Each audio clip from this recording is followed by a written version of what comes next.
Every experiencer has to overcome ontological shock, and we have to do it while the world says we're crazy. At Parawareness, we explore life through the paranormal lens, emphasizing psychology and spirituality over technology.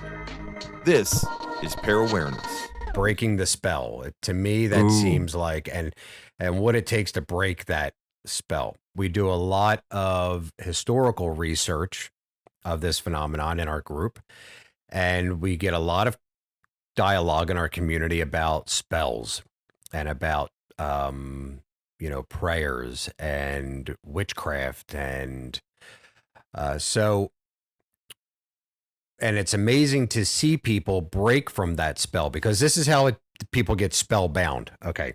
So we had a guy in our group yesterday who was posting about the homeless people in his town. They're wearing red and they're making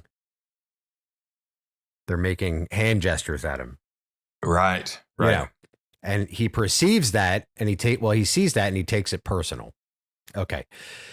And he says, surely this must be for me.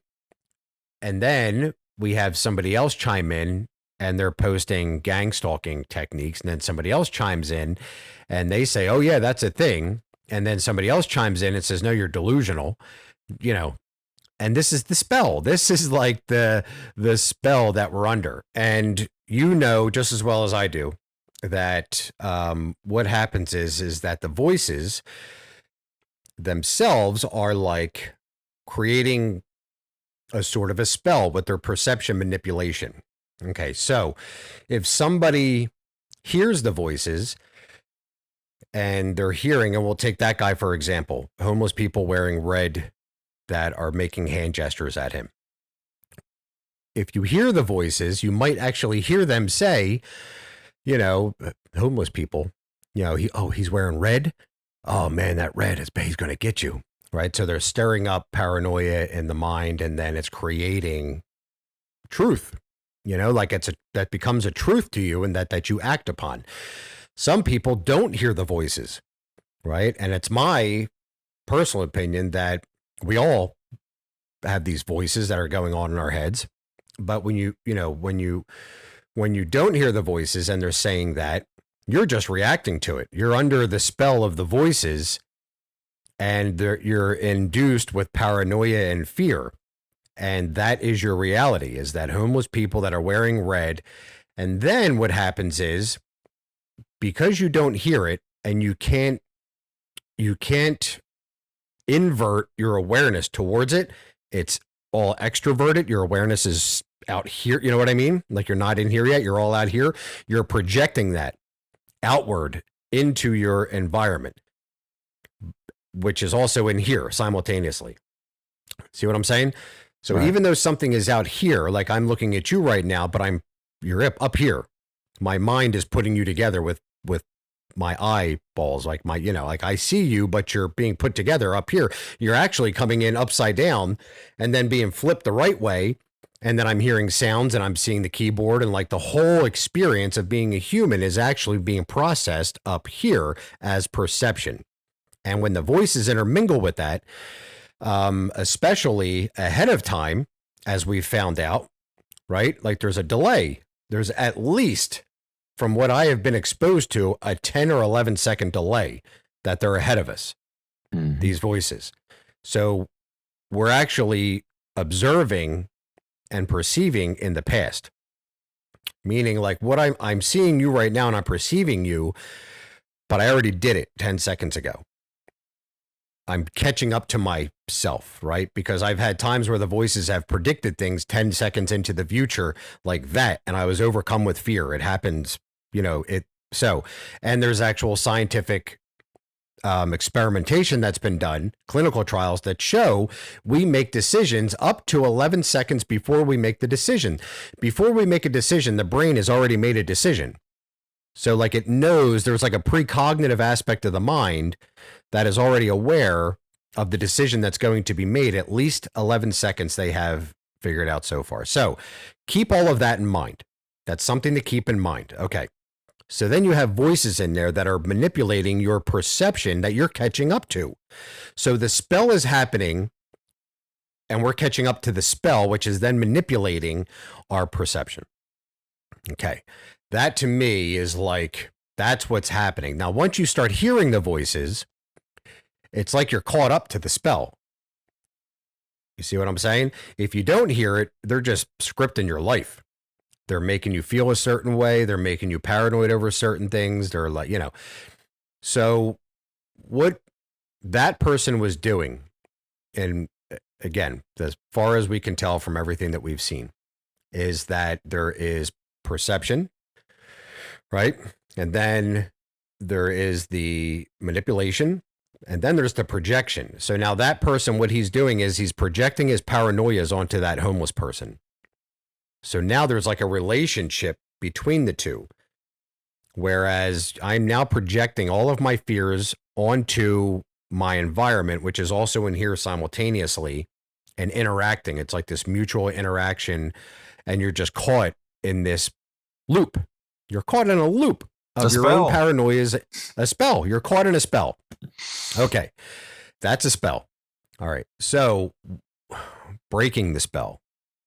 Okay. So, and this is what Nick discovered eventually, because he was caught in that spell for what? A year and a half, 2 years, like a long time, under the delusion that his girlfriend's father was in on it, that his family members were in on it, that, you know, because this is what the voices were feeding him, and he was believing it. And it's very difficult to not believe it until you call bullshit on the spell itself. Like you know, and there's a couple different ways that you can go about doing that. You can actually just physically to the voices revert or invert your attention back towards the voices. And that's what I had to do for like 2 or 3 months straight, was just call bullshit over and over and over and over again to every little word that was said to me. That's a lie. That's a lie. That's a lie. That's a lie. Every day. I mean, tens of thousands of times a day for months on end. That's a lie. That's a lie. That's a lie. Or you can make actions within your life that call it out. So if they're saying it's your mom, it's your dad, it's your neighbor, go and shake their hand. Yeah. Go and hi, right? Because up until you do that, all you're doing is projecting your fears back onto them.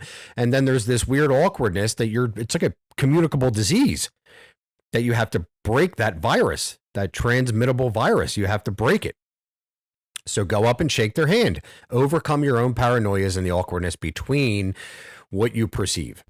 That's the other way to do it. And then the other way to do it, which is what a lot of people do, is start to develop a loving awareness within yourself, which is what is done with scripture and, you know, Christianity or whatever path that you want to choose, whatever spiritual path you want to choose. You can break that by reading scripture, you know, begin to develop positive affirmations. Like in Christianity, I am a child of God. I am loving awareness. I am of love. I am a compassionate being. I like develop this thing within yourself so that your very self calls bullshit without you actually having to call bullshit. Right. So that to me, and this is what I've seen over the years. This is what I've seen is the best way to break this spell. And it absolutely is what could be known as a spell. Like, where does it come from? How does it develop? My personal belief is that when we see my personal belief is that it always is happening at some part of the mind, usually within that hypnagogic areas, like 7.83 hertz. That's where it's happening. And that's what's scripting and narrating our perception in life. Okay. So then this is why when people do meditation, they tap into it. It's why when they do stimulants and they're up for 3 days at a time, ripping and running, they start tapping into it. They're catching up to that 10-second gap. Normally, most people are unaware of it. They're just like living life and living the dream and being steered. And yeah, this is what we're supposed to be doing. And then when you tap into it, that's when things start kind of breaking apart. So, and it's almost like, and this is how I perceive it in my head, that there's like a million thresholds of fear and anger and hatred and anxiety and confusion and chaos and frustration and suffering that all have to be gotten through in that 10-second window. That's always happening. It's always happening. It's always, it's like, it's not, and it's a 10-second window that is always unfolding, always. And there's a million thresholds in a 10-second window that you have to cross to bring the two together into what is known as superimposition. And that is, like, you may be familiar with the term superimposition. It's when you actually take one frame and place it over top of another one to create an entirely new frame. And that's what happens when the frame down here is entirely fear-based and you're living your life and that lays over schizophrenia. Total, your whole perceptions, that fear-driven reality overlays your awake reality, and that's a superimposition. If you can do it correctly and bring the two together very slowly over a long period of time and hold it, I mean, you're like, you're the shit. Like, you're doing good. You've crossed all the million thresholds from here to here. So tell me your thoughts on all of that. Like, that's where my mind is today. This is what I'm seeing. And the more that I'm reflecting on that and seeing that for what it is, the more relevant it's becoming, and and making sense of a lot of things. So there's a moment where Peter, the voices told him, hey, you don't have to say the words in your head, right? And we can hear your thoughts when you don't speak to yourself in your head. And it's so interesting because that happens to a lot of us once we've gone through it for a while. And then, anyway, so yeah, I don't want to get too deep into that, but so you, once you realize that whatever this is actually in contact with, I don't know that it would be called the subconscious, but it's like the thought behind the thought. Like you're saying, that delay, which, if anyone wants to look it up scientifically, Dean Radin's research shows, and I brought this up in other videos, Dean Radin's research shows, he studied the brain firing, during certain stimuli. They would show a person a video on a screen and then monitor their brain activity to see what would come up whenever they would see these certain images, right? So it would be like a field of flowers that was really beautiful and peaceful looking, and then a raging river, and then a mountain, and then a human being, a woman holding her baby, and then a crazy pornographic scene, and they would show these different images and then study the brain activity to see what was lighting up and where, which is a really cool study. I mean, it's really cool science. But the thing they didn't expect to find was that the reaction would come, like you're saying, like up to like 8 seconds before the image would show up on the screen. And it was the proper brain response for that image that they would see. Other people, was across the board. This is what the part of the brain that would light up whenever this would happen. And so scientifically, it's proven that happens. And so, it's you're like you're saying, it's like we're in this delay. So what I started doing, instead of saying that's a lie, I found out that I have two go-tos for the voices. I either make a fart noise with my mouth. Whenever they're talking, I'll just go, that's my version of I don't care. And that's the other thing I'll say is, because it's the most honest thing. And that's what I think in this video that's going to come out later today, I also talk about that what this forces you to do is when you realize that this thing, whatever it is not in contact with me thinking to myself words in my head going, oh, I need to go wash my car.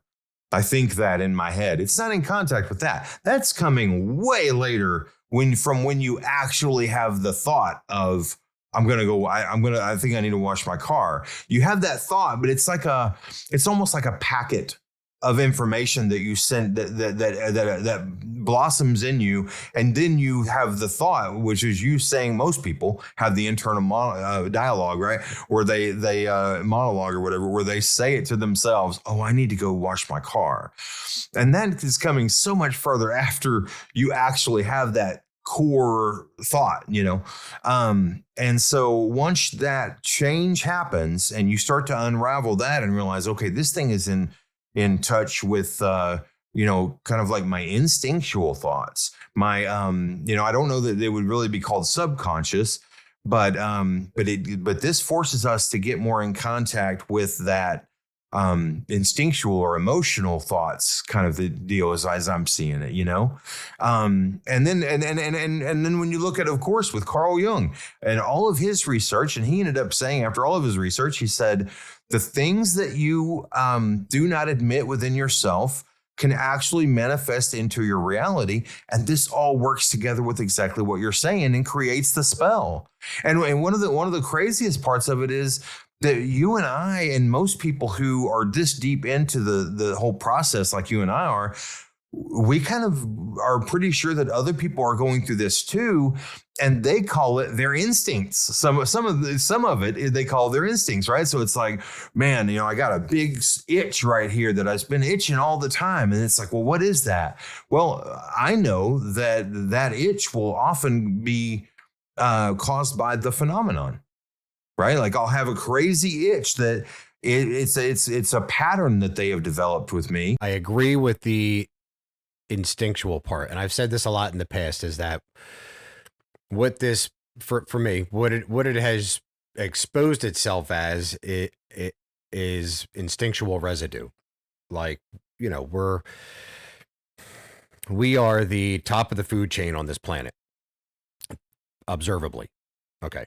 And when I look at a lot of the experiencer communities or alien communities, or they're always like, in fact, I think it was 2 days ago, I read a comment like, what do the aliens want? What will they want from us? Will they help us? Will they, and I think that's way off target, like way off target. We need to get our own shit together. Like, we shouldn't be, a lot of this phenomena works under this one single equation, and life in general, I can't even say the phenomena, like just phenomenon in general. Like if you look at like Buddhist scripture, everything is phenomenon.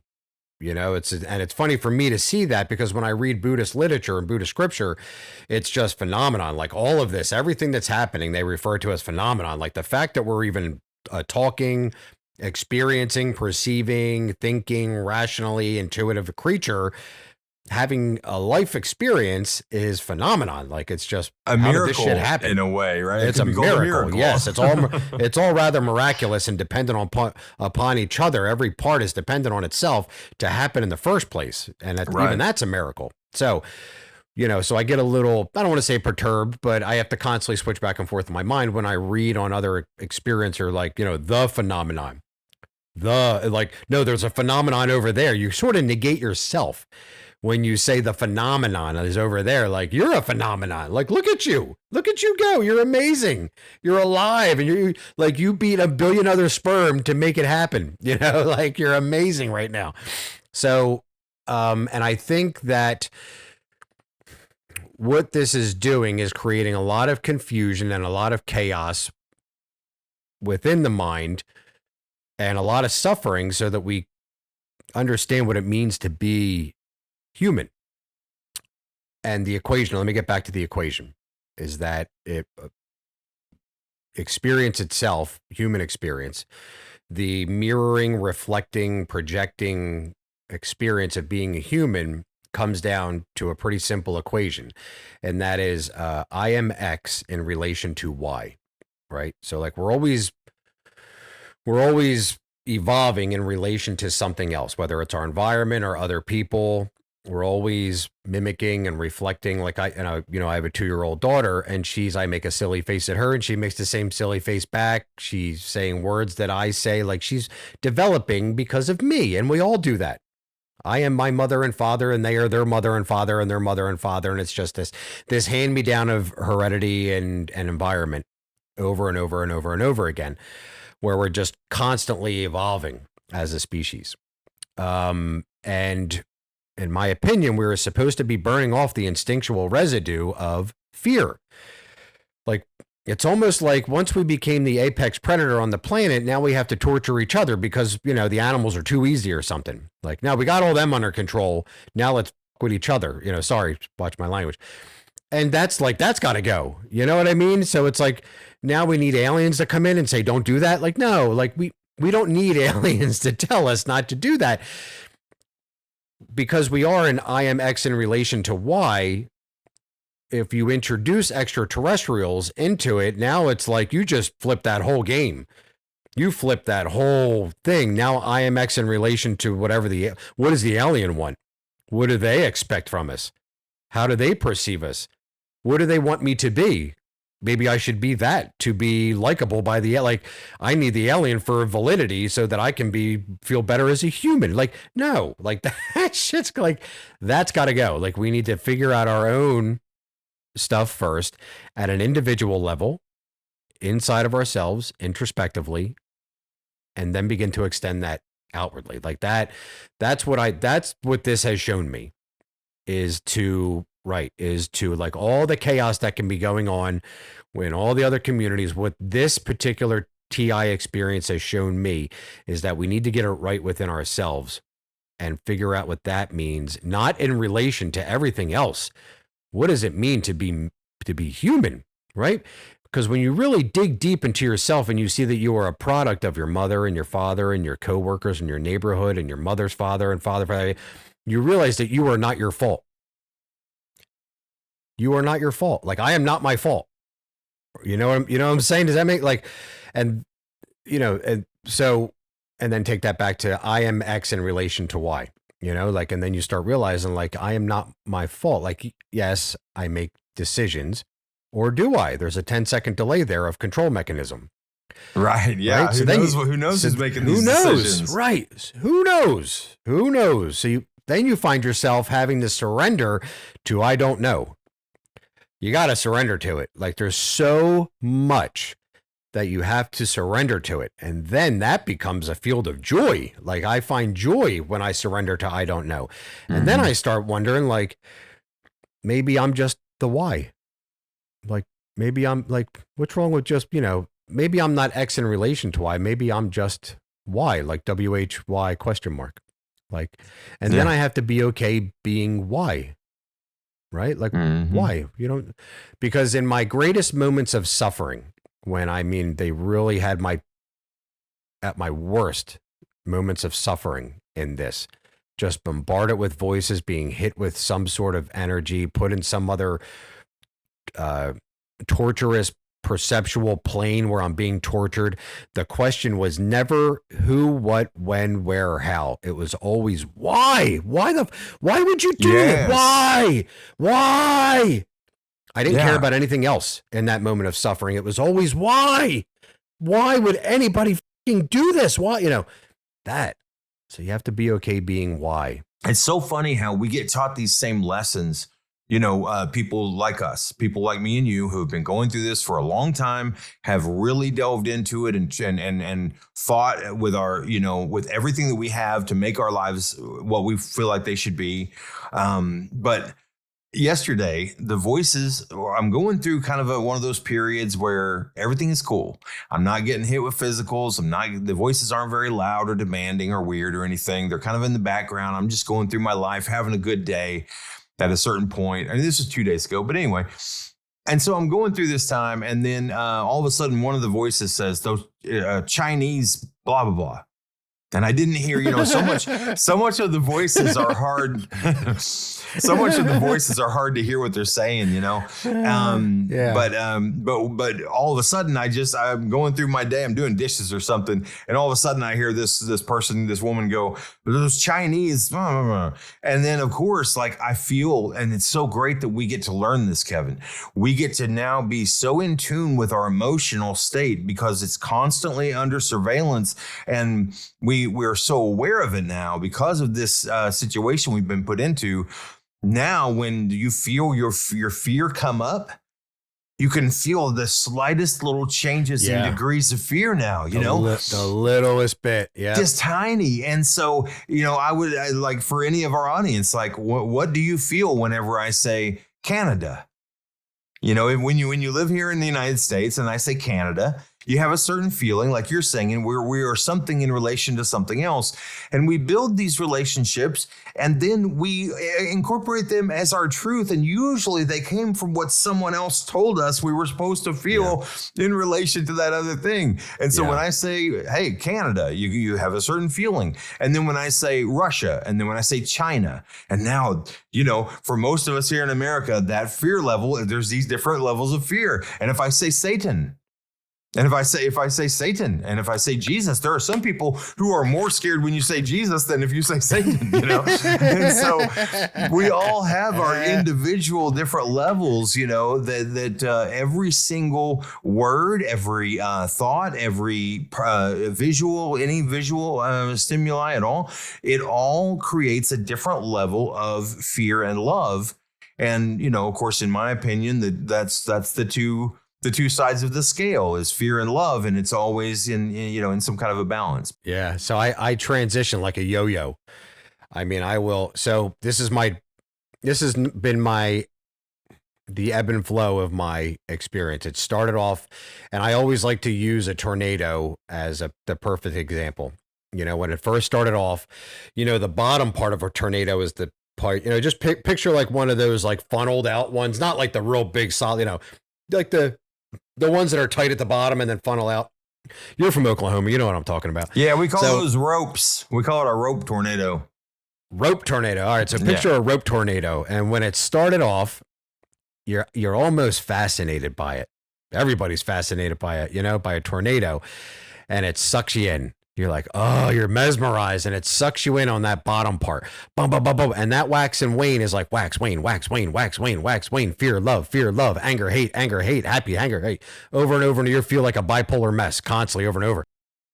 And then as time goes on and you start to self-regulate, put certain things into practice, start breaking that spell, it starts like wax, wane, fear, love, wax, wane, wax, you know, and then eventually you're at the top. And then what you find, this is what I'm now finding, is that I can go like this, wax, wane, wax, wait, you know, I can go from the bottom. Intentionally. Is what you're saying. Right. I can go, well, and I can see it. I can see it in my life. I can see it within myself. I can see it within other people. And I can sit in the middle of it and watch the whole thing and just be okay with it all. I can feel myself going from it. So what the voices eventually started doing. So when I wake up in the morning is when it's the worst. And they're usually just desperately grabbing on to whatever. Pick a narrative, any script. It doesn't matter. Pick something. Kellogg's, Fruit Loops, swing sets. It doesn't matter. They'll try to grab onto it to have an attachment to the upward thrust into my conscious day as I come out of, the hypnopompic state and up into my awake day. They're trying to grab and grab and grab and grab. But I've developed higher states of consciousness now of love and compassion and joy and equanimity and empathy. So they don't have a lot to hold on to. Whereas before, when it first started, it was all day discrimination and hate and opinions and judgments and casting comments on everything and the cosmic peanut gallery. That's what I used to call it, just all day, every day. And then when I started developing higher states of consciousness, it began pushing me up even more. So if you can almost look at it like if you've ever seen striper fish out in the ocean, how they chase the bait fish up and then all the bait fish start jumping at the top of the water. That's how you know when you got a group of striper that are down there feeding. They chase all the bait fish up to the top and all the bait fish, all the little ones start jumping out of the top. And then that's when fishermen go over and cast in and they know that the striper are down there. That's what the voices are like. They're just constantly pushing you up because it's fear and it's hate and it's anger that you're arguing with. And when you argue, I don't want to say, because when you argue with it, you're relating to it and it's like an echo chamber that you're projecting and reflecting back and forth, and you can get stuck in it for too long a period of time. But when you begin to within yourself project either nothing or love and compassion back to it, that's when you start shooting upward. Right. And now, like a yo-yo, I can come up and I can come down. I'm comfortable with either or, like I'm just used to it. I'm acclimated to both. And I know how to, I have certain methods now that get me up, and then I come back down and up and back down. So, yeah, I don't know if any of that is relatable to you? Yeah, actually, it's funny you say that, because just last night I had watched some Carl Jung videos yesterday, and an old interview that had been remade and put together. It was almost unwatchable in its original format, right? And they had cleaned it up with AI and stuff like that. And so I was watching this old interview with him and thinking about how, like what he said, that how we manifest our unexpressed and unacknowledged fears. We manifest those into our reality. And I was thinking about time, and how in nonlinear time, what I'm experiencing right now is the same thing in this. If I'm in the eternal moment, then right now, that guy who went through the worst of the TI stuff, he's experiencing that right now too, right now, and so I said, okay, you know what? I'm going to dive back into that, and I'm going to put myself back in that moment where it was the worst time.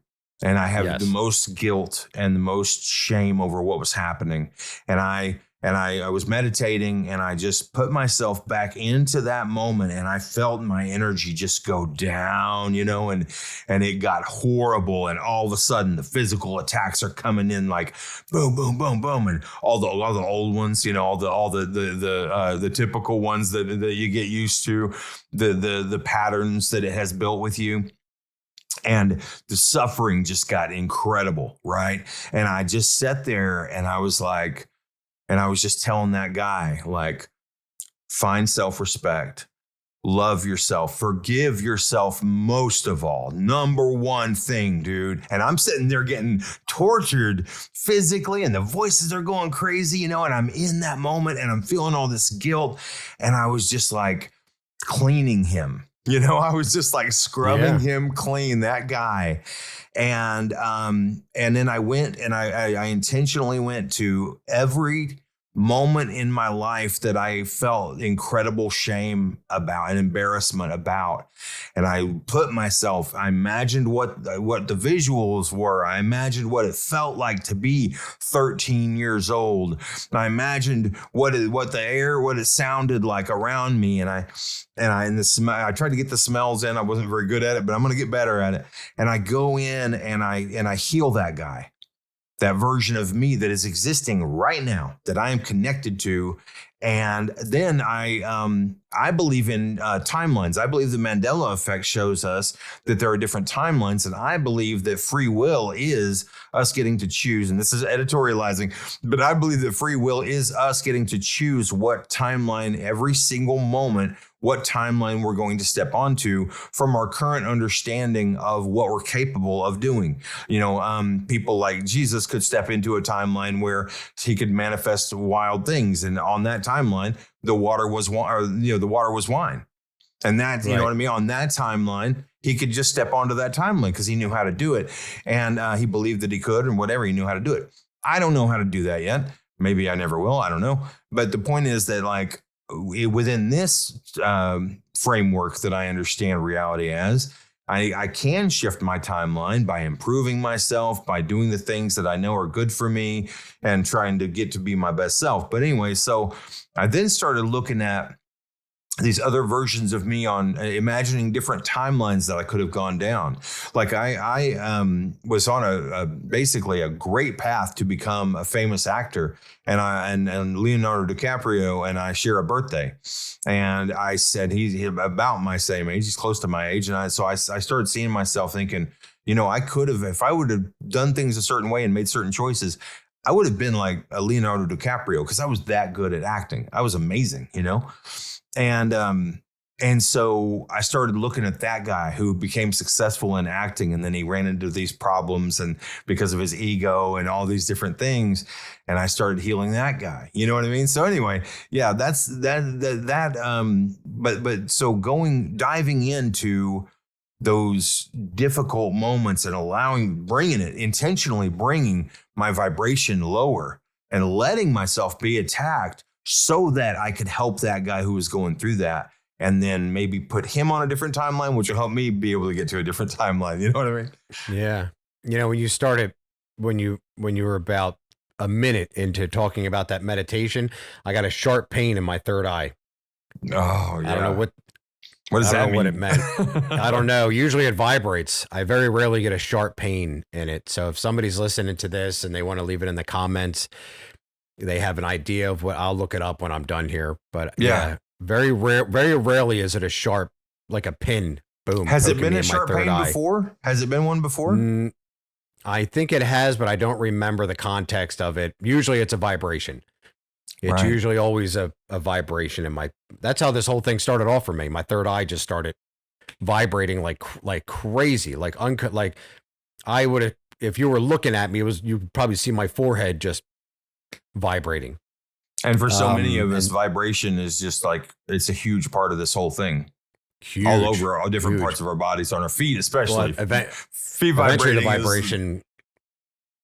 Eventually the vibration turned into astral projection. Like my whole body goes and vibrates and then just, but yes, I mean, and that ties into, that's what I was trying to get people okay with when I did the meditation meeting, on Sunday night, a few weeks ago, was being okay, going there, but with the security of who you are now, right? Because if I can, let me be 100 for anybody that's listening to this, all whatever, a couple hundred people or whatever, if I can be 100% transparent with who I am, who is Kevin Orr, right? I've struggled with alcoholism, drug addiction. I've been in jail, rehabs. I've also been to Christian University. I've been to Haiti to do mission trips. I've spoken from the pulpit and I've stolen from the communion basket. I have pornography, perversity. But then, also like the whole gamut. I can go everywhere from, my life has been everything from stealing cars, smoking meth, and drinking Four Locos to helping other people find salvation in the Lord Jesus Christ and everything in between. Okay. And when I look at my life, and go back to the age of 5 and 4, my father abandoned us. He was a heroin addict and an alcoholic. I was raised by a stepfather who was a police officer, and we butted heads and we fist fought. And now we're like best friends, So if you look at the whole breadth, the full breadth of the human experience, and you try to find yourself in there, like, well, who am I? You can't say like I'm this person or I'm that person or I'm, there's action all the way through. And my birth, as soon as I was born, it begat my death, right? Like birth begets death. That's just the two are mutually rising phenomenon. Birth and death come hand in hand. And then there's action in between, and we try to identify ourselves in that little blurb of action in between birth and death and all the experiences that unfold in there. And we try to say like, this is me, I am this, and that's what I had to learn to let go of and really just say, I am the experience itself. Like I am, the awareness of it all. Just like the awareness of the breadth of my experience is what is unfolding still right now in this present moment and being utilized to help others. So when we make a decision to go there and to embrace who we thought we were in that moment, right? Because I can live an entire life being ashamed of who I thought I was yesterday. That's something that I really had to understand. I could spend the rest of my life being ashamed of who I thought I was yesterday. Always running from myself. So getting to a place in life where you have just learned to practice surrendering as a form of worship to all of it, and learning to love yourself and the entirety of your experience as a human being, the birth, the experience, and the death, the unknown, the unknowing of the death. And then going back to who you thought you are in those moments, the person that you identified with. I am shame. I am guilt. I am embarrassment. I am unholy. I am unworthy. And giving that person a hug and saying, I forgive you. Please forgive me. Right? And connecting those two, bringing him up to here and bringing you back to there.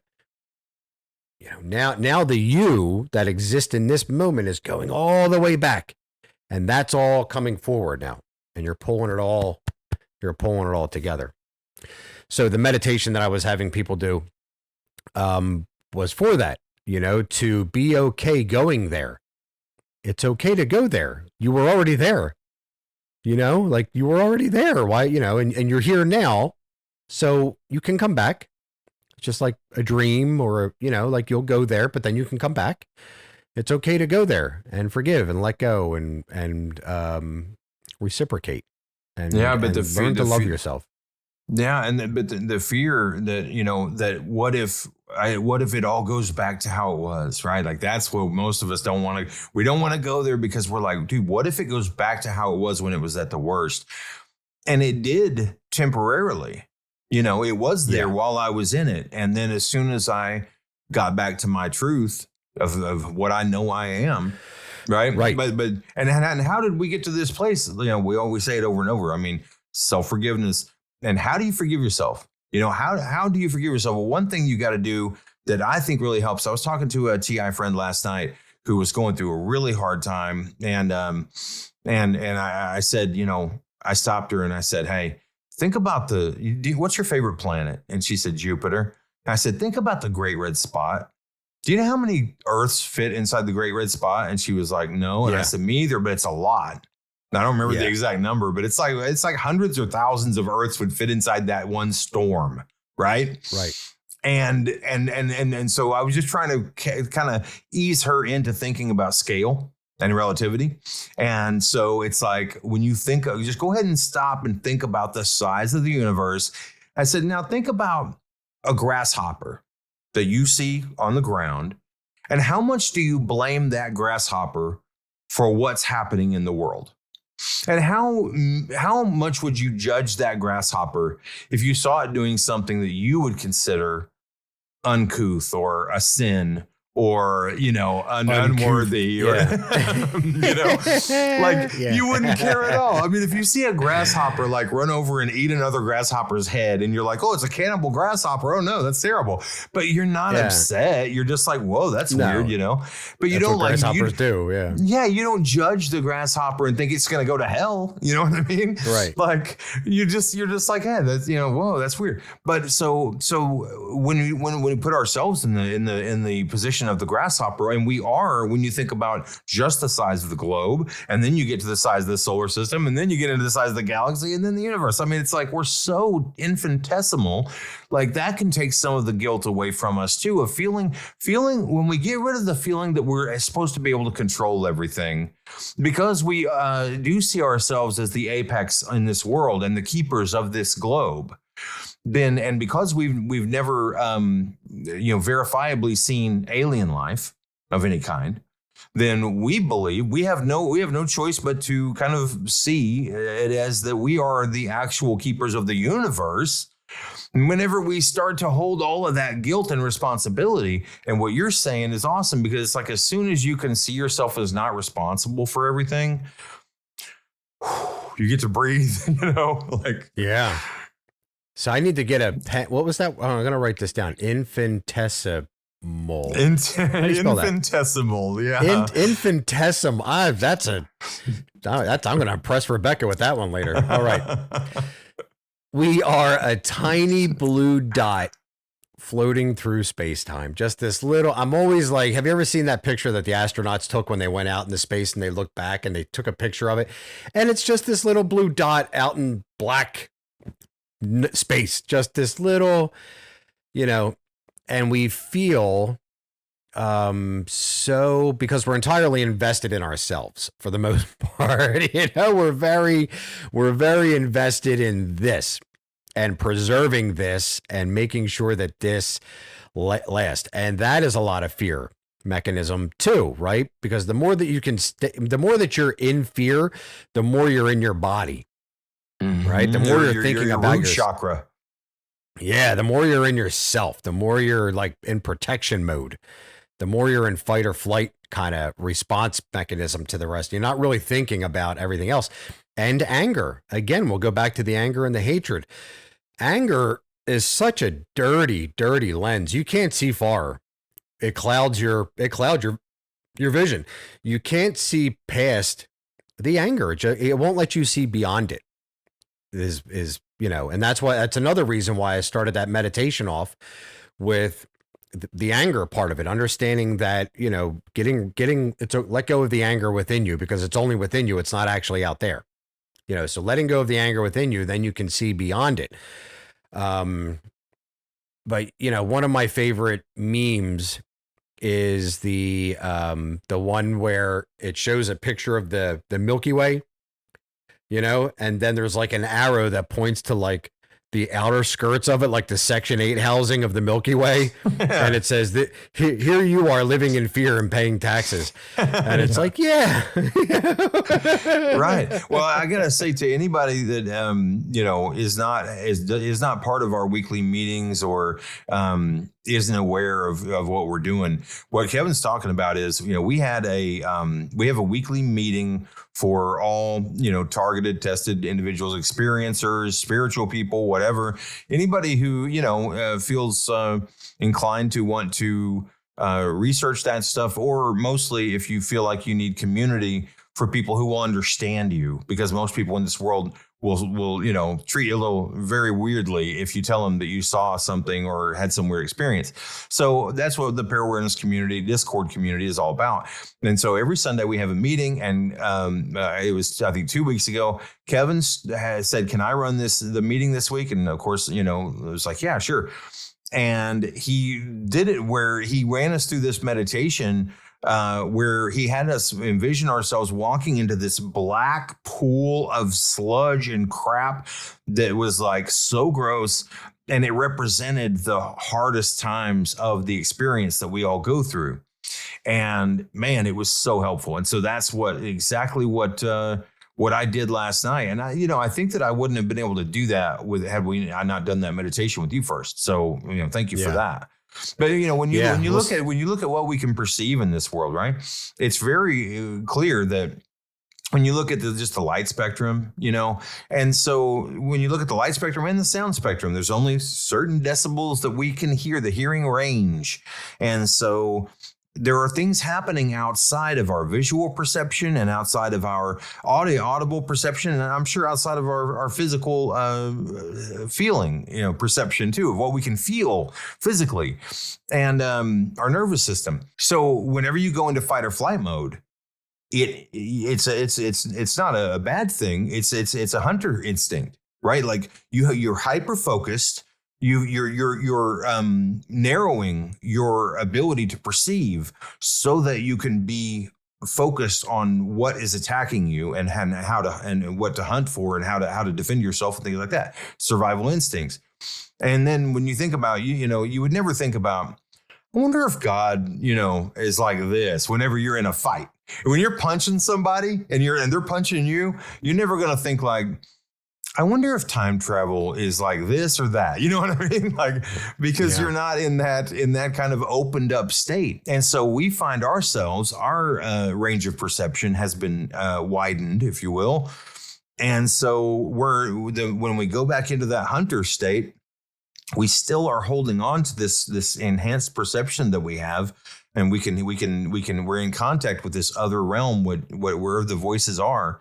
And then when you are still in contact with that other realm and you narrow that focus into fight or flight, then it feeds off of that and interacts with that. And that's when your bad experience starts.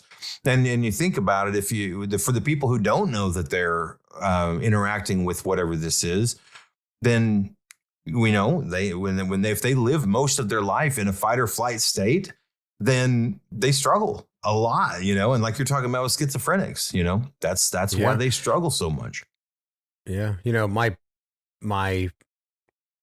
I don't want to say it's a personal belief, but it's a theory that I toy around with that makes sense to me. And if somebody, wants to utilize it or say, yeah, that kind of makes sense, then that's cool too. Obviously, it's a theory. I have no way to prove it. The high pitched ringing that we hear. I know from my own personal experience that certain planes or dimensions have their own sound. Like some sound like a large bumblebee, like bzzz. Some sound like a whoomp, whoomp, whoomp, whoomp, whoomp, whoomp, whoomp. They have different frequencies to them, and the high pitched ringing that we hear, I believe it to also be the sound of some other plane, astral plane, some other dimension, and every energy system, which is all that these are just, and these are planet Earth, anything, they're just energy systems, needs to lower its entropy, because no matter which way you want to look at it, whether you want to look at it through the lens of physics, we suffer on this plane of existence from dissipation driven adaptation, which is in Buddhism, that's pretty much like impermanence, and that is also like just entropy, meaning that everything is in entropy, but yet simultaneously we're also in a state of trying to adapt to lower the entropy within any given system. As it becomes more complex, we're trying to organize that complexity and lower the energy and organize it within the system. And if you look at like the works of like Thomas Campbell, and he's right.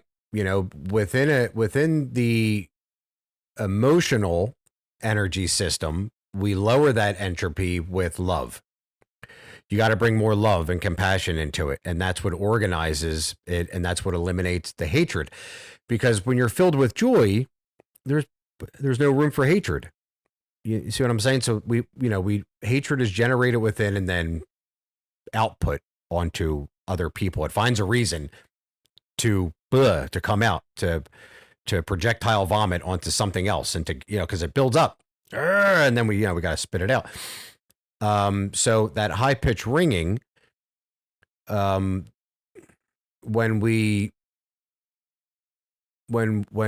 project love and compassion to it, we're lowering the entropy within that system, and then I in turn am seeking upward towards higher states, higher planes, higher states of consciousness, looking to lower the entropy within my system, so it's like this co-evolving systems where we have to constantly lower the entropy of the one behind it as they're all moving forward.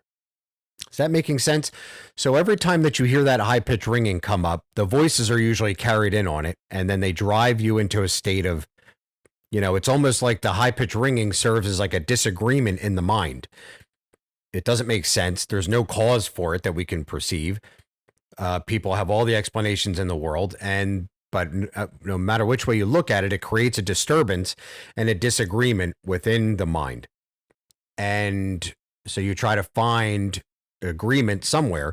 But anyway, if you allow it to proliferate, then it creates more frustration and more suffering and more anger and confusion and hatred. And then that gets projected back onto it.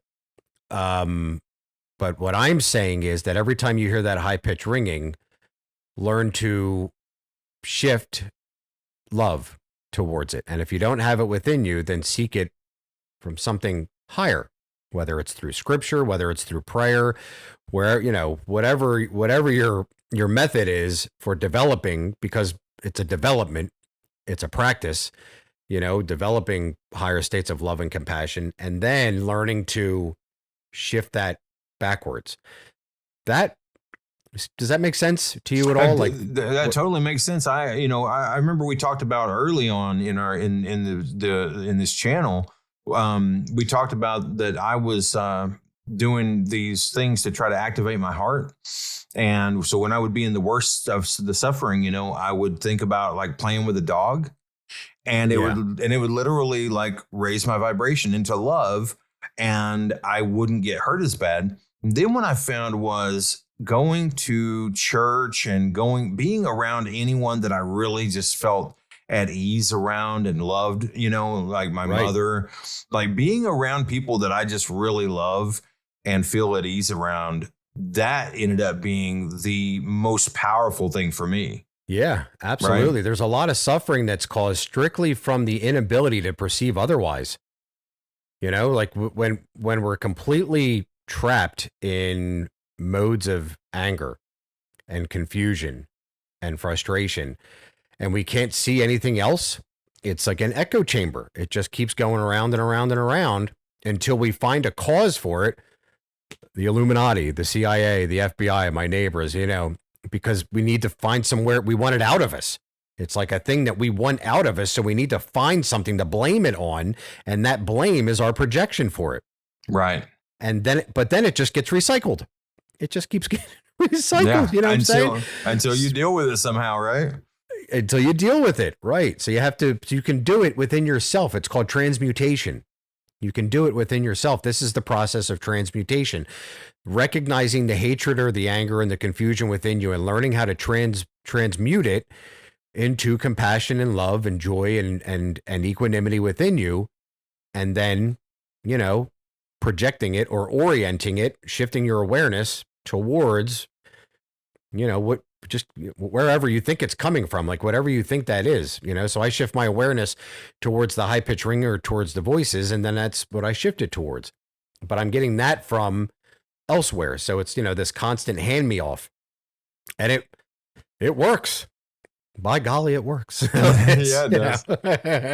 Yeah. So this might be a good little bit of data. All right. So I was in with my therapist the other day, and we're starting, we had tried to do this EMDR therapy, and a lot of people are familiar with this type of therapy, but basically the way that she was doing it was, the therapist holds up two fingers like this, and then they say, watch my fingers. And they kind of do like this, and then they'll do it faster, and then they'll slow down, and then they'll do it faster, and kind of just to make sure to keep and what it's supposed to do is create some sort of a REM sleep kind of state with your eyes, right?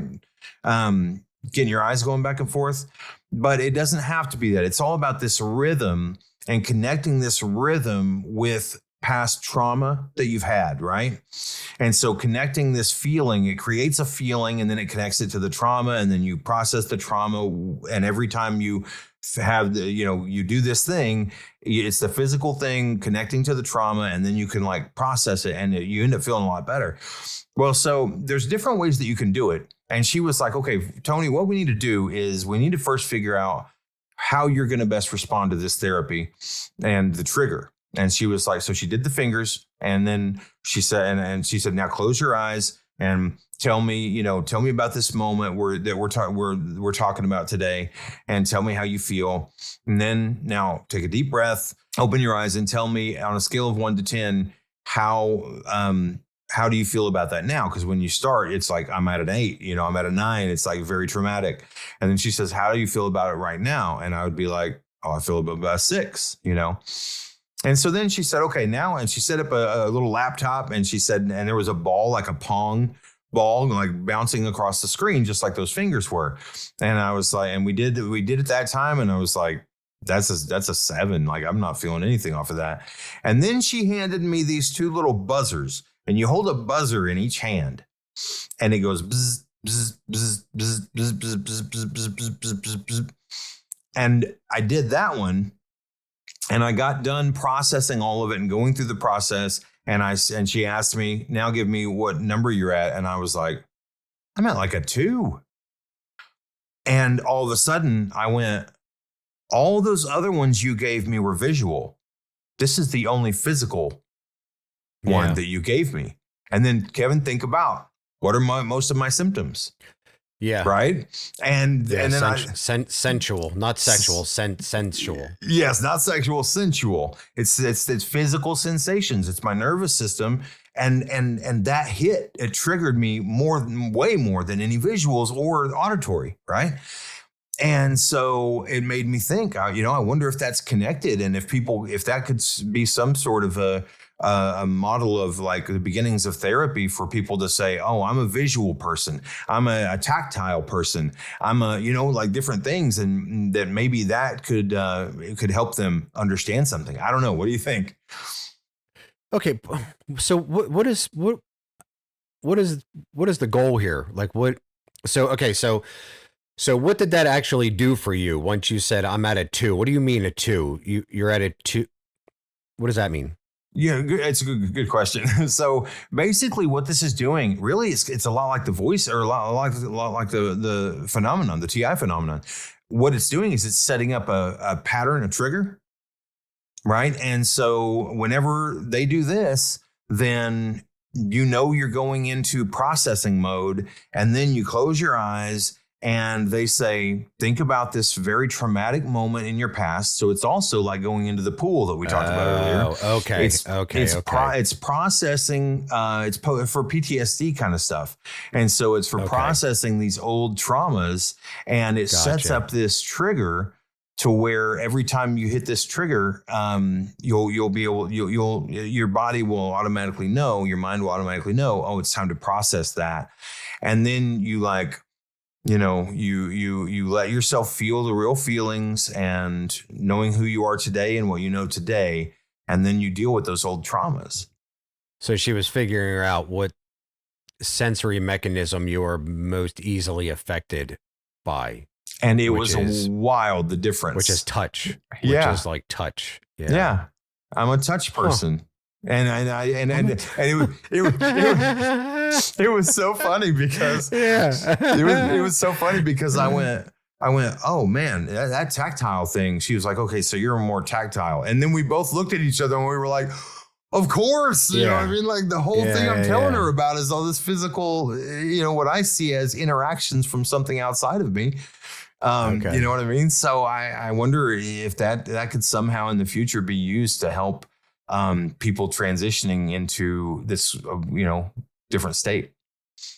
Yeah. I think the way that I ended that meditation that we did was by reminding people that even though, yes, while you're sitting at the bottom of that black, disgusting pool, thinking about all the times that you've just been made a fool out of, all the times that you've just been effed with, and all the fear and the torture and the pain, to go back even further and remember that that's how you were formed, in a womb, in blackness, but love, right? Because that's what the womb is.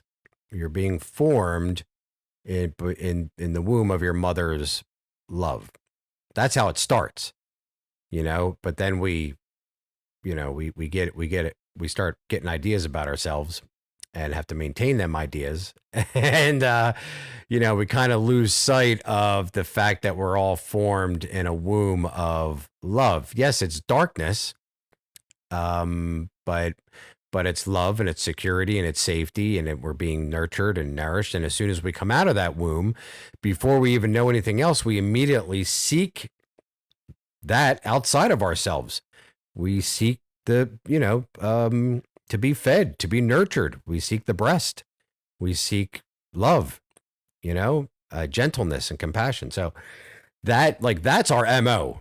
That's our operating procedure right there, that we get sidetracked with all the other, psyop of life, the cover story of life, the side hustle, the ulterior motive of life. Like I was thinking today, I had a cool conversation today with a guy in town, and I was telling him up until this experience started, and I really got to know myself at a subconscious and an unconscious level.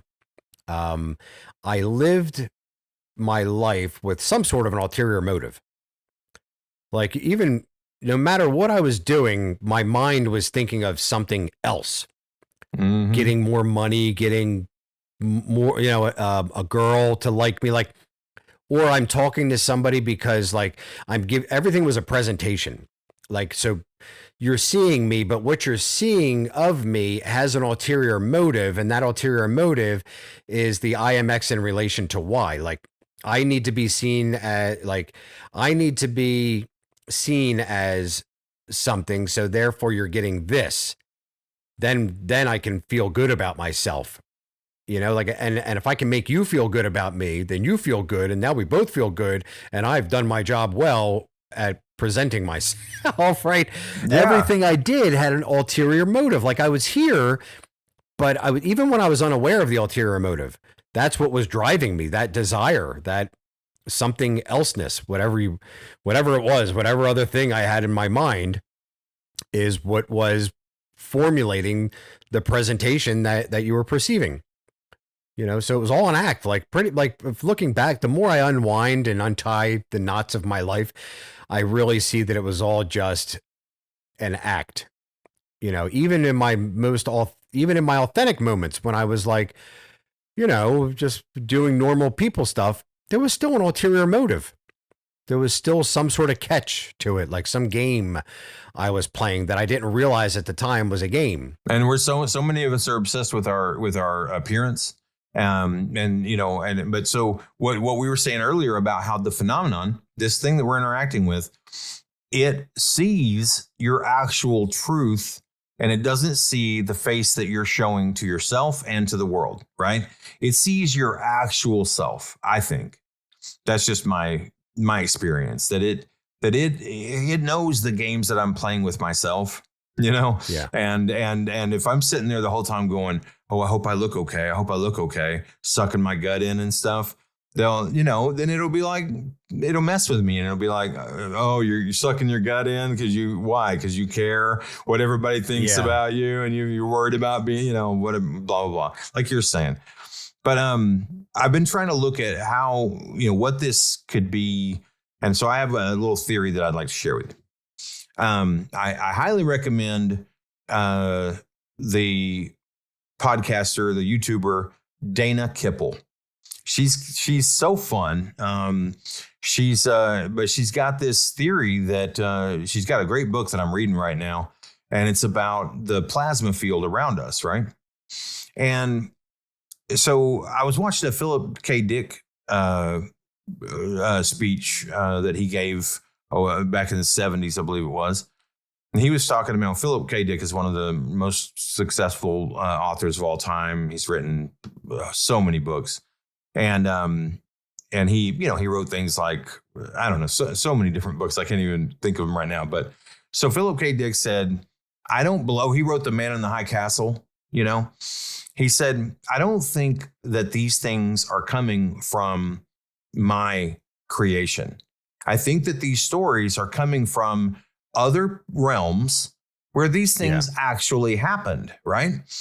And so he's talking about how, he wrote The Man in the High Castle. It was about how the Nazis won the war. And then what does America look like when the Nazis take over, And that's what it was about. And he said, I didn't feel like this was me making it up. It felt like I was channeling. Stephen King said, all authors they're not, it's more akin to, instead of building a house, writing is more akin to excavating a fossil, to being an archaeologist. And at first you're digging with a shovel, and then you find a fossil and then you start to brush it away so delicately to pull that out. And then you think about, like, where does creativity come from, right? And what is the muse? Because when you're writing or playing music, or when you're creating something, when you're in the flow state, you don't feel like you're doing it. You feel like you are connecting with something, and it's a collaboration more that you're channeling. It's like channeling, right? So when you think about the movie Star Wars, what happens in the movie Star Wars? Well, they're talking about you're connected to this force, and this force, it penetrates you, it surrounds you, it binds us all together. Law of one, right? It binds us all together, and it and Luke asks Obi-Wan. He says, so it controls my actions, and he says, but it also obeys your commands. And so Dana Kipple talks about the plasma field around us, and that what this is that we're actually interacting with our emotional body and our energetic body. And so all of this is interacting with the plasma field, and then the field will give us, usually what we are kind of sending out, what we're creating into the field. Yeah. And so I highly recommend anybody to look up Dana Kippel. I hope I get to interview her someday. She's her book is so good, and it's well researched, and it's like 500 pages, But yeah. So that's how I see it right now. Is like, what am I putting out into the field? I have this, and the field is alive. Right. Like it's like the Force in Star Wars, it's alive. It's its own thing. And so we are in a symbiotic relationship with this force, this field, whatever this is, plasma. And when Carl Jung says your actual buried traumas and fears won't just manifest on as a ghost or something, it creates physical beings. And imagine plasma coalescing together to build a being. And I really feel like that's part of it. Anyway, that's just that's some more editorializing. What do you think? Wouldn't it be wild if we found out that what we came in contact with was the timeline where Germany did win the war? And that's what we're picking up on. Yeah, right. That scenario, because he was all on meth too. He was all methed out, and they were all on meth, and that, it's a high entropy, high energy frequency, and that they technologically advanced and took over things with hatred and rage and anger, and and that's what we're picking up on. That would be that'd be a fun finding, right? No doubt. And so so when you think about just, it's all so much bigger than us. And you said something earlier. You said, this is just a theory I have. Well, I would like to posit, Kevin, that every single belief is just a theory. Yeah. Right. Every single thing every law that we think we know, the gravity, the theory of gravity, all these different things, they're all just theories. We don't know anything. Right. So especially because everything's always changing. Nothing's static. Nothing. Right. Everything is impermanent and changing, and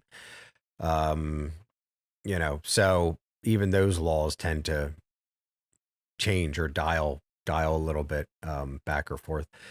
Yeah. I had something that I wanted to ask you too. So we had a comment on a YouTube video the other day, and it's actually someone who has said that they enjoy our videos and that they think we do a good job with them, but they love to give us hell in the comments, right? Okay, cool. Yeah, and I'm cool with it. Why not? I used to get the heart palpitations anytime somebody said something negative in the comments, right? And I don't anymore. Yeah. Now I'm like, oh, cool, let's have a conversation. And but so this person said in the comments on YouTube, Tony, I think you get a pass because you take the spiritual, psychological angle instead of the tech targeting attack angle. So the government is giving you a pass because they want you to encourage this spiritual angle. And they don't know your experience very well. Yeah, right. Yeah, they're not very familiar with what you go through then. Yeah.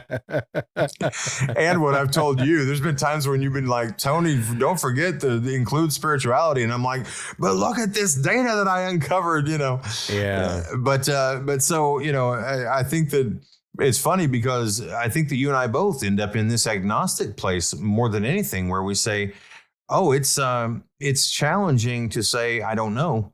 And that's my take. It's not that this is all spiritual or this is all one thing or another. I'm not telling everybody Dana Kippel is going to save the world with her plasma theory.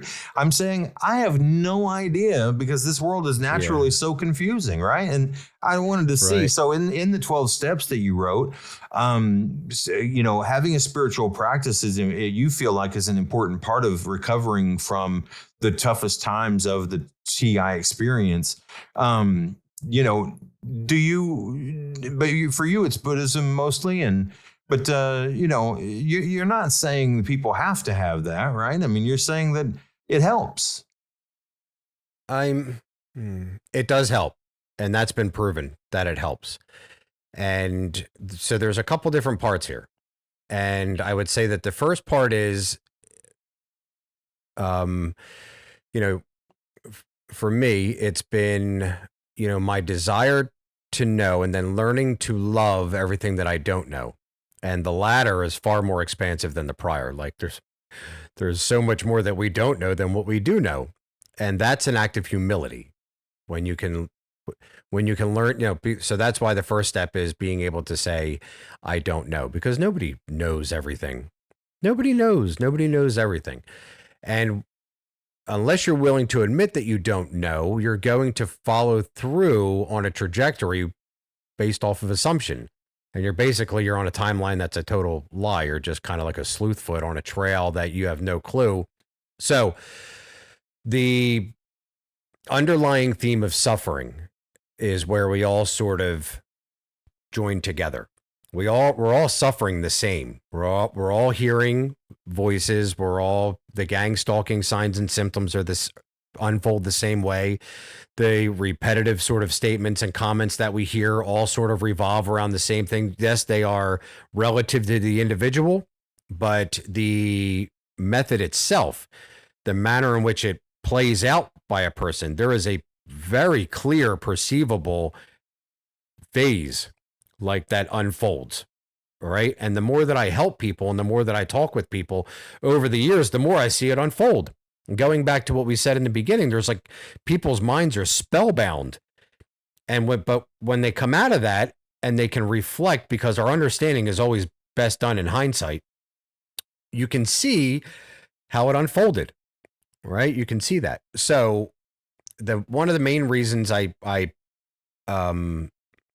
promote some sort of a spiritual practice is so that a person can develop conviction within themselves, because conviction is power. You can pray, you can do Buddhist mantras, you can do chants, you can hold a deity in your head like Hanuman or whatever. But unless it has some sort of a conviction behind it, it doesn't mean anything. You see what I'm saying? There are people that overcome this through the power of Christ because they believe in that power of Christ.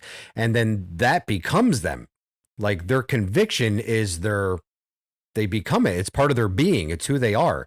And then that expresses outwardly into their everyday life and their relationships and their dialogue with people and their actions and their behaviors and their speech and everything. It becomes them. So, and the voices will mess with somebody. This is the other part to that. So the voices are discriminatory, first and foremost. They are discriminatory. Whatever it is that you're perceiving, they will discriminate against it neutrally. They don't necessarily care if it's good or bad. They're just going to discriminate it. So you have to you can't look at discrimination as a negative or a positive. You just have to look at discrimination as discrimination. And that's what the voices do. They discriminate.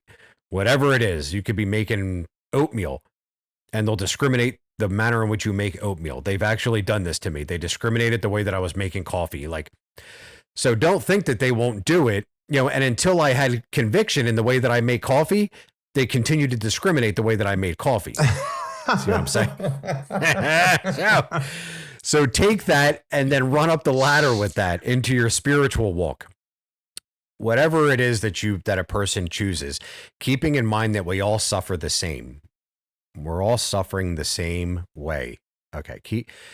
Whatever spiritual path that a person chooses, even if it's just philosophical, or if it's Stoicism, or if it's Buddhism or Hinduism or Islam or whatever, have conviction in it. Begin to make it your daily practice, right? Because they're going to discriminate it, but it is that discrimination that solidifies your conviction in it, which gives it power.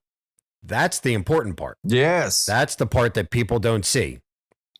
Yeah. When this thing says, are you sure that that's how you want to make coffee? And you go, yeah. Oh, no, you're right. I'm not exactly sure that this is the best way to make coffee. Now you're in a state of confusion. Yeah. Right.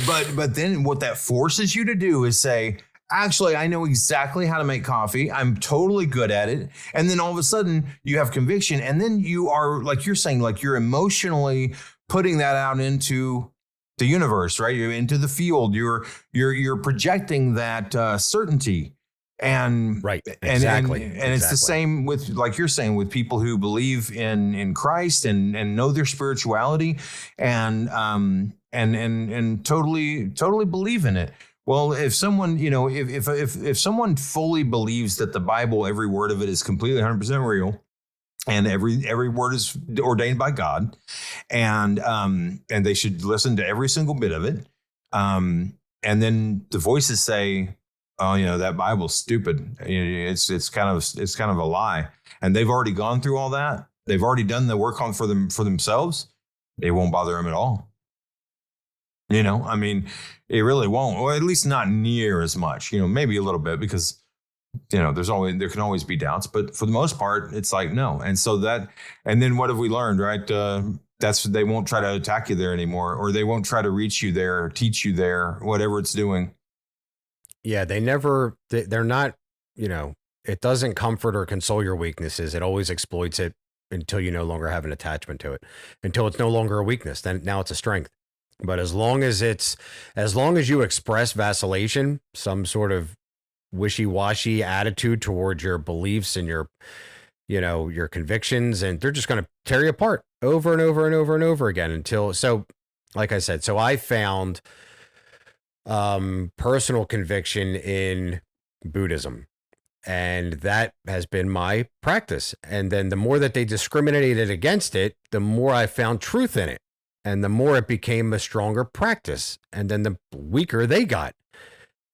So when they are very strong, it is because you were very weak, and when they are very weak, it is because you were very strong. So there's this back and forth relationship with it. So I highly promote somebody finding some sort of a practice, existential practice, spiritual practice, and developing it. Use that as your methodology in life. There's nothing wrong with it. I mean, it certainly isn't a weakness, is just being torn apart every day, day in and day out, because of your own vacillation. That to me is stupid. Yeah. That's just dumb. Yeah. That's weakness right there. So, I mean, when it is a part of this community that we're always going to deal with, that there are plenty of people who are looking at us and going, man, these guys are, somebody said, and they retracted it, but somebody said in our weekly meeting on Sunday, when I said something, and they said, they wrote in the comment section, they said, you telling people that this might be spiritual and it might be us interacting with the field or the force or whatever is harmful, because they need to understand this is right. Because there's so many people are like, this is some version of warfare. It's either spiritual or it's technological or something. It's some version of warfare.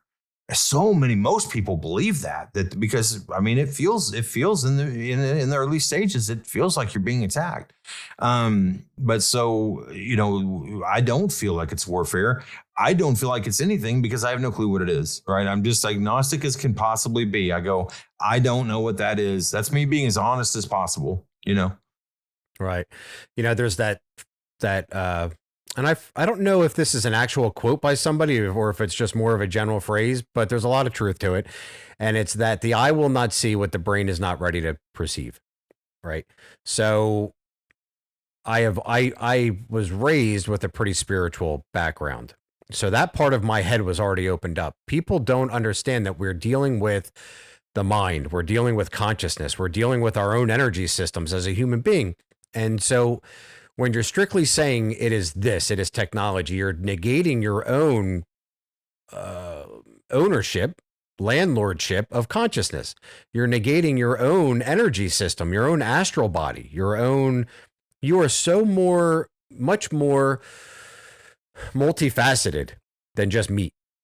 Than just thinking meat, thinking logical meat. That's what, if you're going to go that route. There's a lot more to us than just thinking meat. And when you are humble enough to be receptive to that, then it opens up. Then that begins to open up. And I was very fortunate that I was shown parts of all of this. I've been shown what could be perceived as the tech side of it, a directed energy weapon. But yet I've also had the astral outer body experiences. I've had Buddhist monks come and visit me in my third eye and take me into some other bliss realm, some other realm of just blissful, unformed, moving, actionable bliss, I guess is the best way to put it, where there was no me. There was just swirling energy of just euphoria and bliss, and I never wanted to leave. And I was not alone. It was just, so, and I'm fortunate that I've had a lot of these different kinds of experiences to know that coming at this monocausally, debating it as one thing is not helpful. Right. That doesn't help people at all. Because let's be honest. Let's say it is the government. What are you going to do? Yep. What are you going to do? It might as well be God. What are you going to do? Are you going to fight God? Are you going to fight the government with nukes? You're going to fight, what I mean? What do you got, a pistol? Right. I mean, let's say it's the deep state, the CIA or some underground military base or whatever area, whatever out in the desert that nobody even knows about, that's been developing tech that is 50 years, 100 years of alien tech, whatever. Let's say that their tech is 100 years ahead of us and they're doing and they've already got it all mapped out and planned out and they're what are you going to do sitting in your mom and dad's basement? What are you going to do? What are you going to wire up some hangers and hubcaps and make a thing? Like are you going to isolate yourself in a Faraday cage for the rest of your life? You're going to live in a cage for the rest of your life. You're going to walk around with some sort of EMF helmet on for the rest of your life. You got to learn how to live your life despite what is going on, and we don't even know that that's what's going on. That's the thing. You're assuming that that's what it is. You are assuming that is exactly what it is. And that's all your life is revolving around. And what I'm saying is learn how to live your life otherwise, because it's a much broader field of consciousness out there. Like there are literally, I have been to other worlds. I have literally been to other worlds. Let me ask you about those other worlds real quick, because you are an astral traveler, I would say, for sure. You know what I mean? So every person I hear talk about the astral, which I've never been that I really remember, but every person I've heard say is that it feels more real than this world. Is that the way you feel about it too? Usually, when you end up going astrally or out of body and that kind of stuff. It depends on how much awareness I have of being here is what determines it. There's like a bilocality that happens. So when you go there, while I'm there, if I'm still tethered to here, if my awareness is still tethered to here, it's not as real because I'm in two places at once. You see what I'm saying? I'm aware that I'm here, but I'm also there. So it's not as real. But when I'm solely there with no recollection or awareness of this, that's the reality. It's just as real, if not more real than this. You see what I'm saying? So the more split that your awareness is between realms, the less real it seems, because you're kind of in two or three places at one time. Does that make sense? Totally. Yeah. Yeah. And so, anybody who's saying, well, all that astral stuff doesn't matter. It's like, well, hold on a minute. It feels just as real as, I mean, come on. But so, all right, let's wrap this up if we can. If you would like to, I would love for you to we'll bookend it with saying, breaking the spell. You know what I mean? Like, let's just wrap up how, I don't know, I guess maybe tell people how, in your opinion, you break the spell. I mean, you already did it with the 12 steps, but just maybe talk on breaking the spell for a minute to finish this up, man. Yeah. So, and I mentioned it like the 3 different ways when we first started. Confront it head on, non-violently confront it head on. Because most TIs are led into a situation with aggression and anger and violence, and then they embarrass themselves, or somebody gets hurt, or they wind up arrested, or just, making more of a mess of things. But break the spell by addressing it head on, out of love. And here's a good thing for that. So I had this like pedophilia I'll just be transparent. It doesn't help to lie because other people experience this too. And honestly, I don't give a shit what people think about me. So I had this like pedophilia spell over me, right? And I have never in my entire life even had that thought. That is such a foreign thing to me that people even suffer from that, or that people are into that. Like I'm ignorant of it, but I was hit with it, like hit with that hard. So to get over it, I have a 2-year-old at home. I began taking baths with her in the bathtub. It's basically like saying, F you, I love my daughter. This is not what I am. You have to call bullshit on it. You have to call bullshit on it, right? Because it's a desire that is not of your desiring. It's like this external desire or energy that you're hit with a notion attached to it that has nothing to do with you. And you have to recognize that that is not of you, and then do something to push it back and call bullshit on it. That's the one way. Just address it nonviolently and lovingly head on with action. The other way, like I said, is to develop within yourself and be able to push your own energy back within yourself, by doing mantra work, by reading scripture. I am loving awareness. I had to do mantra recitation over and over and over and over again. And at first it was very like self-oriented. It was like, I am, I will overcome. I am compassionate. I am love, all of just self-affirmations, because you're hit with such negative affirmations, that you have to overcome them with the self-positive affirmations. And that was another way to do it.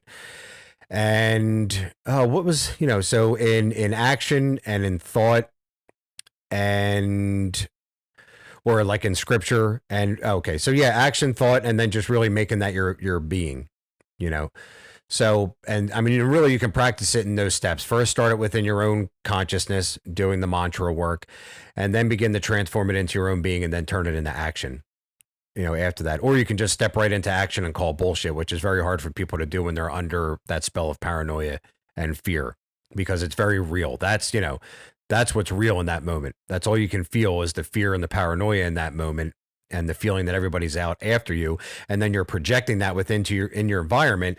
And then these fear-based synchronicities are happening that are encouraging it. And it proliferates. It's like a proliferating echo chamber that becomes your life over and over and over again. So you have to learn how to call bullshit on it, take non-violent action to dissolve it, and continue doing that practice over and over and over and over again. And eventually that fear realm that you were in, you start coming up here. You're still aware of this down here, but you start coming up here, but you're no longer afraid of this and what that was. And then, there's like this relationship between the two. Yeah. The pedophile thing, of course. And, most people who go through this, they do get that. At some point, they'll get that. And so for me, and this is kind of wraps all this together. I started in what you're saying, confronting it. I started going to social gatherings like church and different things like that, and I would make sure to be around children. And then I was lucky enough to have a young girl, 9 years old, just start like coming into my life, just kind of like trying to befriend me from down the street. And it changed my life, because at first, every time I would be around children, they would hit me physically in my private area. Right. They would be I was like, getting that too. Yeah. Right. And it's like, oh, see, you have this thing. And it's like, no, that's not of me. And that's another good mantra. Like, that's not of me, or not a mantra, but time, that's not mine. That's somebody else's problem. Right. But it's like with the coffee, it's like once I started being a substitute teacher, then it started to, because I replaced those fears of being around children with the love of being around children and the pride Yes. and the satisfaction that I would get from helping a child succeed in class. You know what I mean? And so that replaced that fear that I had every time I was around kids. And it's a gradual process, you know. But eventually I confronted it. I said, if you say that I have a problem with children, I'm going to go be around children because I know that I don't. And then I would prove it. And then eventually now, you know, being around children is one of my greatest joys. And, you know, so. Yeah. At the end of all this, what you find, the only thing that really existed as far as, you know, what the casting spells and is a very persistent insinuation. That's it. That's all it really does. It persistently insinuates something that is not true. And you just have to see that for what it is, because that's not a reality. Just because you persistently insinuate something doesn't mean that that's reality. That just means that you're insinuating something. It doesn't mean that that's what's up. You know, so you really have to know yourself, and then be able to, you know, I don't want to say like self-verify, but be able to be yourself within yourself confidently. Otherwise, it's just going to keep insinuating that you're this or you're that when you're none of those things, or it's going to insinuate that other people are this or that and they're none of those things. Like it'll go both ways. So learning to be comfortable within yourself first, and then learning how to extend that slowly learning how to like expand your aura, your energy field of love, so that you can encompass more of it comfortably and confidently and safely and securely within you and your going abouts and your comings to all day. Yeah. Excellent. Dude, thank you for taking your time to help other people. Love you, Tony. Love you, man. See ya.